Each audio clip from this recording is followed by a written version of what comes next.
Hello guys, the TV Grinder here, back at it again with another video, and this time I am here with Raphael Neven, the one and only, and we're going to be going over his bird list and just talking some. So you want to do any shoutouts before we hop into this?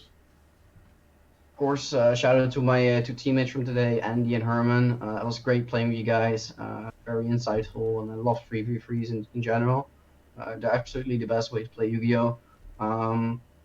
Other than that, yeah, the deck performed very well. I think in total matches I went 8-1. I only lost top 8, but luckily my teammates won out. My matchups, I'm trying to remember, I played multiple Sorcels yesterday. I played against Birds once. I played against multiple Invoked.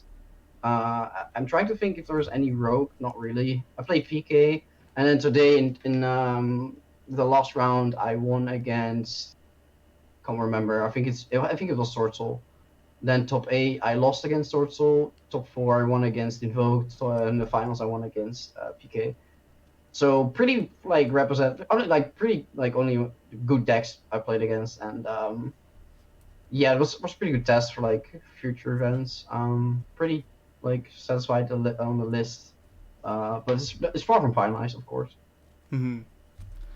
And then a shout out, of course, to Duelist Academy, our Patreon. Really good players that can help you get better at the game, like Bonen Temnik, Jesse Cotton, Sala, loads of other people, and Team Jobber, which is my sponsor. That's it. Well, do you know like what prizing you got for second place? Because I actually have no idea what the prizing was. I think it's just a couple of boxes of both. To be honest, I haven't checked. I saw some screenshot in our Discord, and it looked like a couple of boxes, but I don't actually know for sure. No clue. That's funny. Like you won the prizes you don't even know.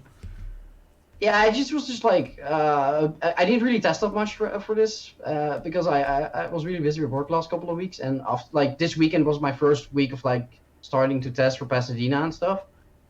So I didn't take it super seriously. Of course, I tried to do my best, and I had a really good team as well, so that helped as well.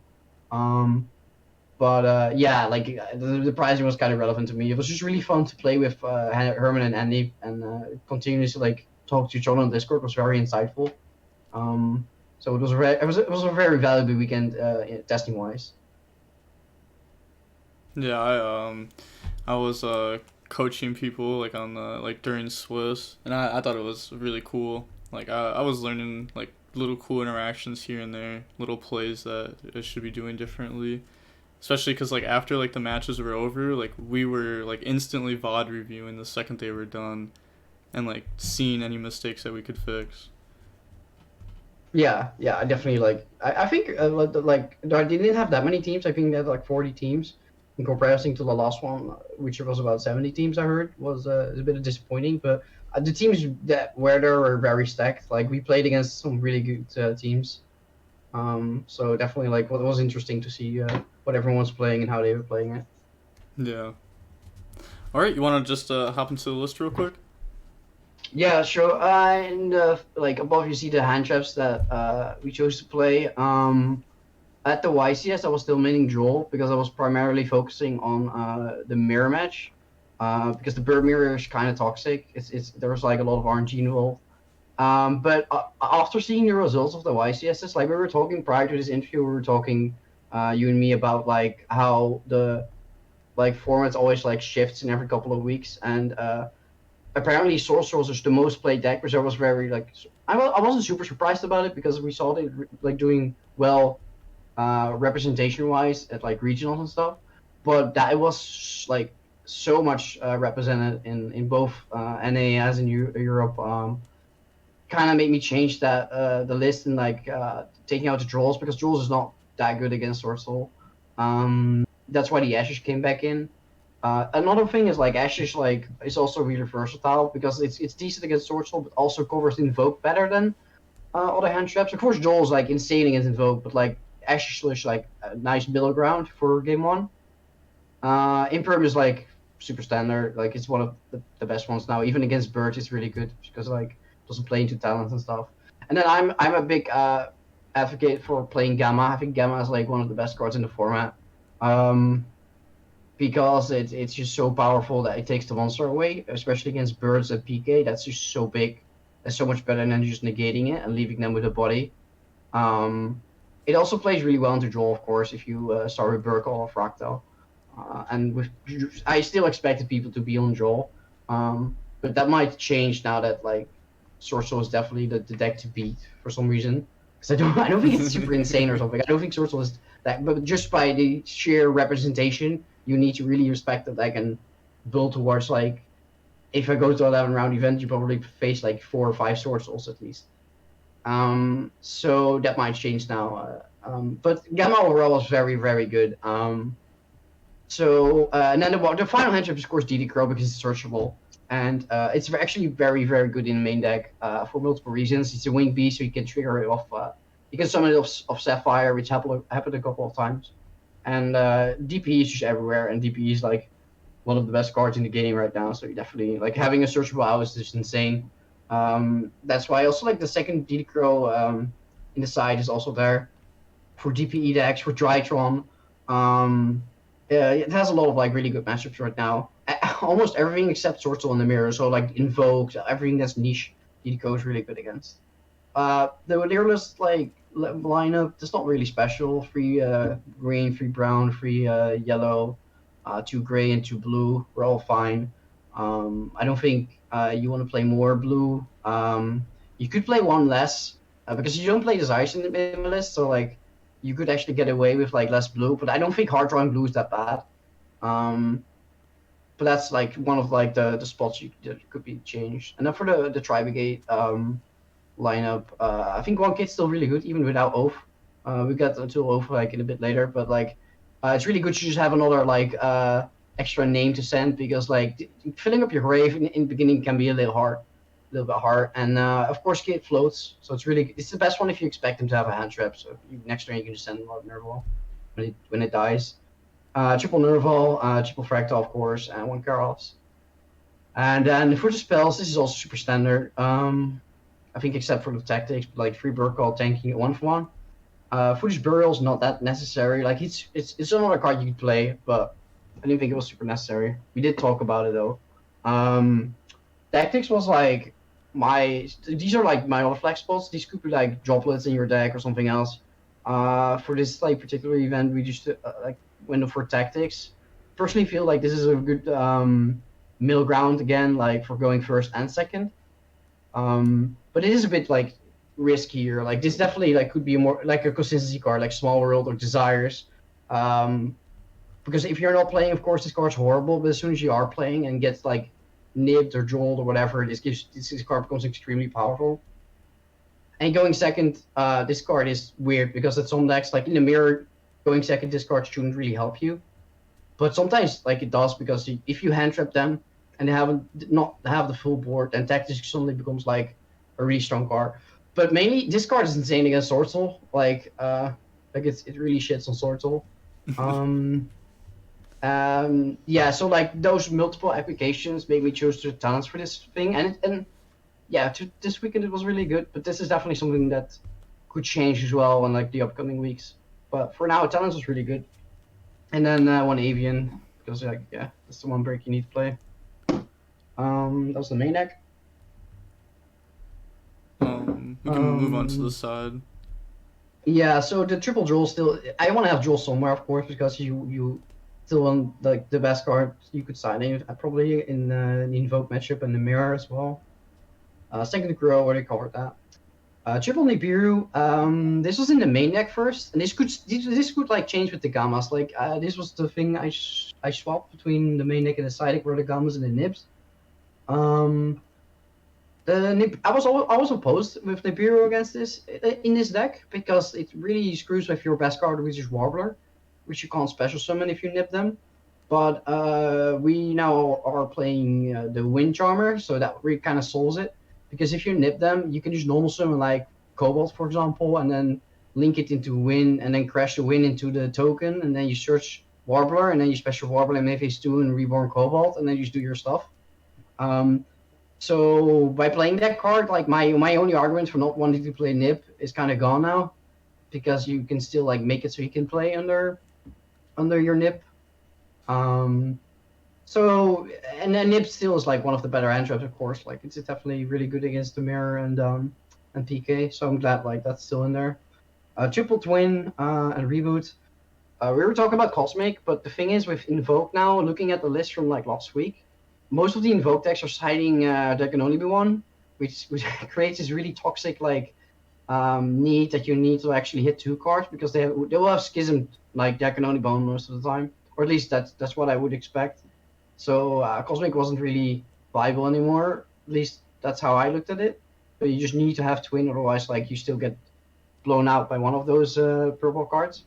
Reboot is just it's Reboot and Order for going first, and Triple Featherstorm for going first. I've been like changing between Judgment and Featherstorm for a while now. At the moment, I really think Featherstorm is the better one, but this is also like a flexible spot as well. But Featherstorm performed really well. Then the extra deck is super tight because we play Win and we also play Doom Eagle. Doom Eagle was like super last minute, like 5 minutes before registration, and then we decided to play Doom Eagle. Because you have these instances that you go Win and you like Reborn or Joel, and you can't really do anything with it because like you don't have an extender, so you can't overlay with it, and then you're just kind of stuck. So we were definitely looking for like another card to get off like to make Win even more useful. And this card is of course like solves the DPE issue on its own because like Crow solves DPE, but then you still have the draw 2 from Celestial in the turn after that. But Doom Eagle, of course, like shuffles back DP, and then in the draw phase you just like use the effect again and shuffle back their Dasher. Or like the other way around is probably better because then they can't trigger Dasher and they don't have enough heroes for Celestial. So like Doom Eagle solves a lot on that on its own, and it's also a really good target for the Tri-Brigades.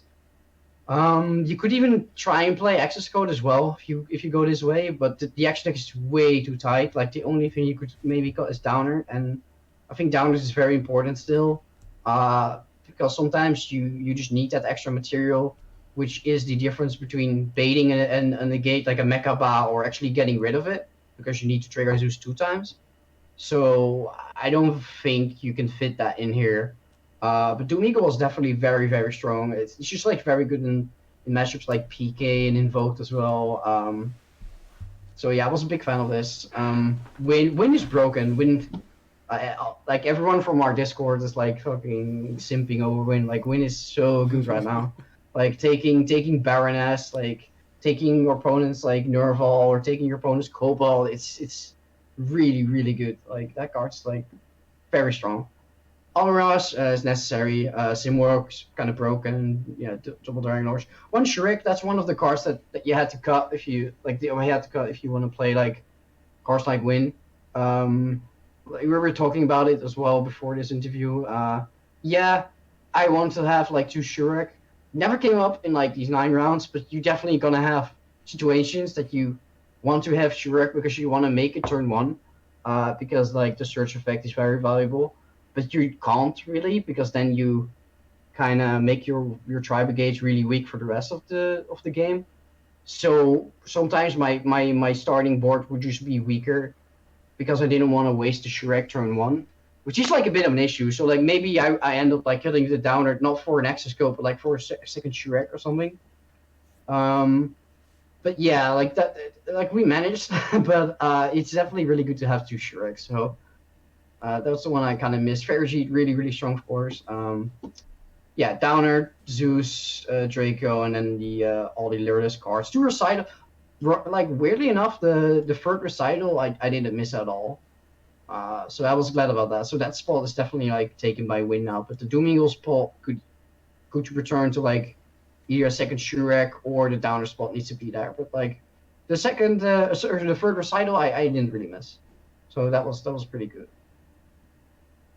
Yeah, like whenever I play the deck, like the third Starling just like never comes up. Like it's very, very rare.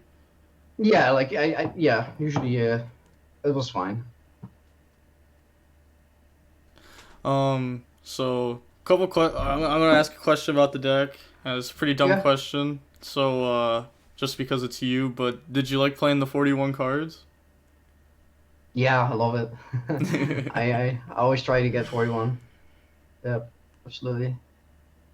There's really no like I usually do it just because it's funny and it freaks people out. Like people are like very religious about playing 40. There's really no reason to because like mathematically it's almost the same. Hmm. It's just funny. It's just really like a gimmick. It's there's no strategic purpose to it or anything. Like some of the people ask me like, is there actually like an actual like reason to do it? No, of course not. It's just funny. That's all it is. It's just fun. It's really just comedy. That's fair. That's fair. I But you could definitely like cut something here and then make it 40, of course. Like I think for last week it was even 40 because I played Droll in the main. But now because I switched those for gammas, it became 41, and I was very content with that. Yeah, Gamma's just so good. Like this Yeah, card's yeah, actually it's the best one for incredible. sure because it's just like taking away that monster is so good. Like that's just super important. It's worth playing the one break for probably. Yeah, especially like like Invoke Dogmatica, Mirror Match, like Invoked. If you hit Alistair with Gamma, like they have to have like Nadir Yeah, Servant to be able they to need go to ahead have and a see lot. shit out. Yeah, yeah. And And like also, like, this is one of the few decks that if you are playing turn one and you draw Gamma, you can just shuffle it back with Ferrosheet and it becomes another card. Not many decks can like play like that. yeah, So it's not even. Of course, you need to be playing, sure, but like it's not even horrible to draw turn one if you go first. Or it's like I don't know. They're just those are the little things, right? yeah, yeah, and the fact that like Droll, like a lot of people were like very prepared, like playing Droll in Yeah, their main deck absolutely. this Yeah, tournament, and that yeah, just yeah. like I got called draw a by. lot. Yeah, Hmm. yeah. Did you like miss playing Called by in your list anywhere? No, not really. Like, yeah, like especially because this deck doesn't really get hit by conventional hand traps like those low impact Veilers and stuff like that. You would only be playing it for Joel. So I think last week I was playing it in the side for going first as a counter to Joel, and that could still be like the case. We just opted for the second dotKuro. Um, but in the main deck, no, not really, because like in the in the main, not everyone is maining Joel, and going second is quite bad right now against the fields that are being made. Like it wasn't like last format where in the tribe game mirror that can actually be really good turn three or something. Like now you just like go second against Sorcerer and you just look at that call by like so. Uh, it became a little bit too going first oriented to like main deck that card right now. I think.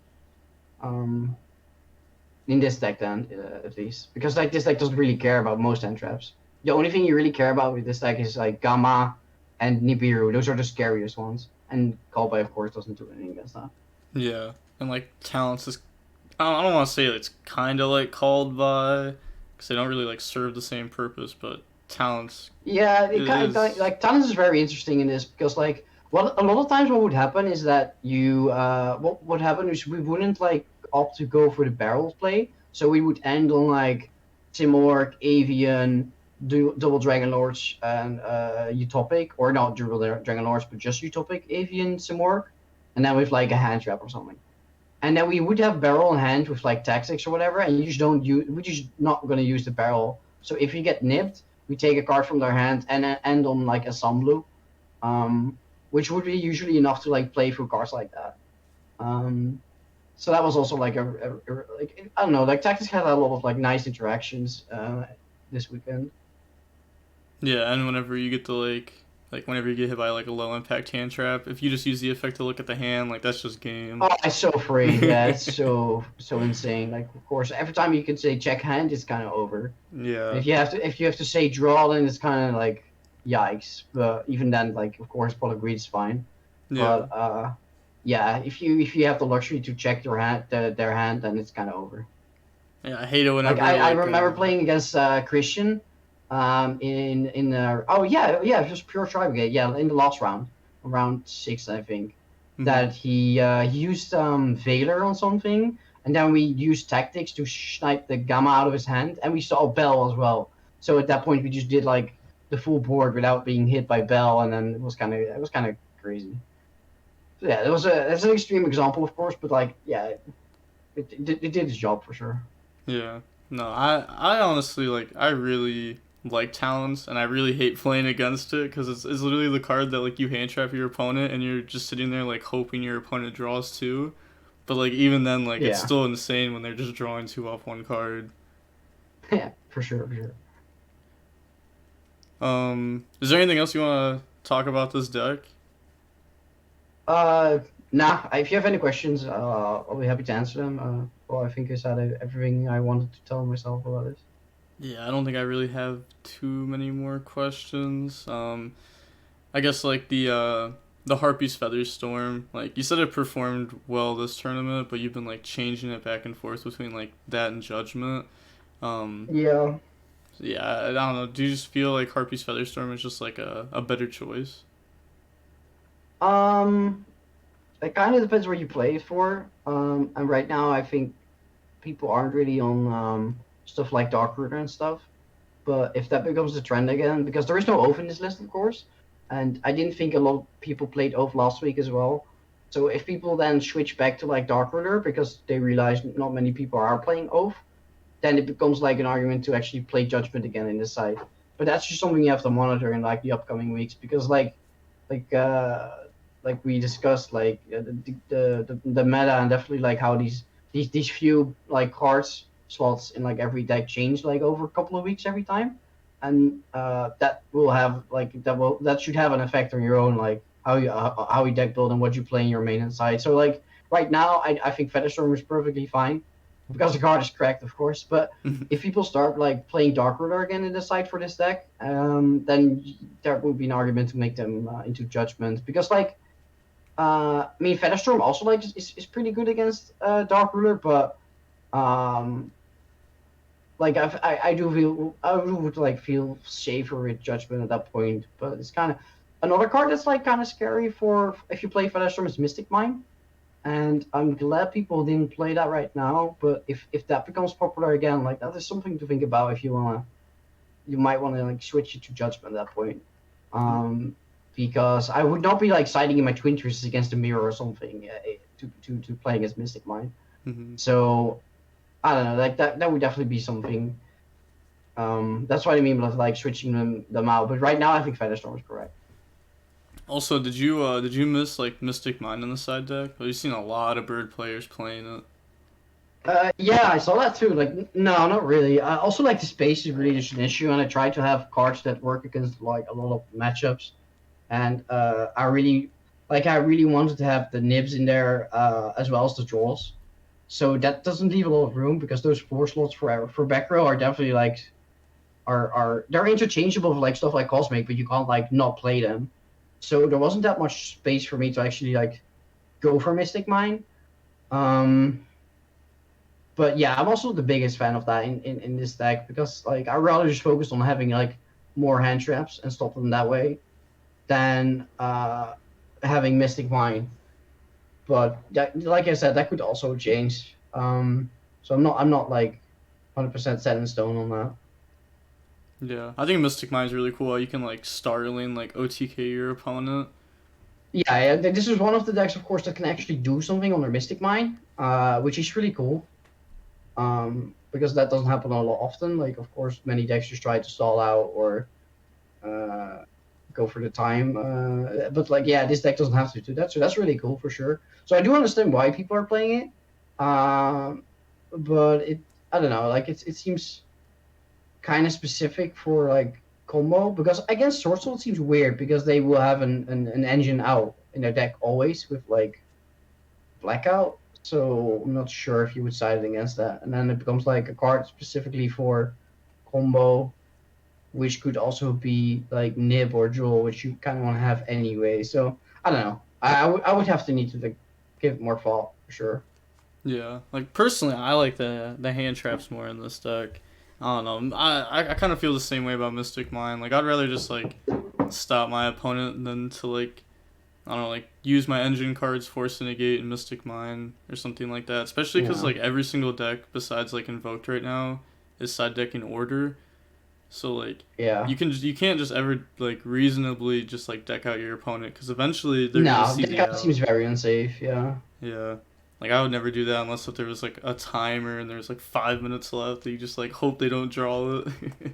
Yeah, exactly. But all right, that's all the questions I have for you. Also, congrats again on topping the LCS, Yeah, thanks. and also your the teammate B Trooper Herman. He was popping off. I watched so many of He his was uh he was he matches. was doing very well. Yep. Yeah, he was doing very nice. Yeah, I just thought I'd Very throw that nice. out there He just got he because. got, he got second in 2 weeks. Like again in 2 weeks. Like he's on a roll. I just thought it He's was crazy. definitely People don't know what B Troopers do still. Like after multiple people did well with the deck. yeah, absolutely. But he also just plays it very well. Like it's not something you can easily pick up or something because it is like that's the inherent issue with rogue decks. Of course, the power level is like less. Like those engines are just less strong. So you need to be definitely playing near perfect, or you just get like stomped out by the meta decks, of course. So his technical play with that deck is also just outstanding. Oh yeah, he's definitely good with it. And then like on top of that, like people just don't know where to hand trap. It just like it just makes it a little Yeah, bit easier too. that is also like a nice like addition to playing those kind of decks. Hmm. Well, all right. I guess that's it for the video. The DB Grinder signing off. Peace.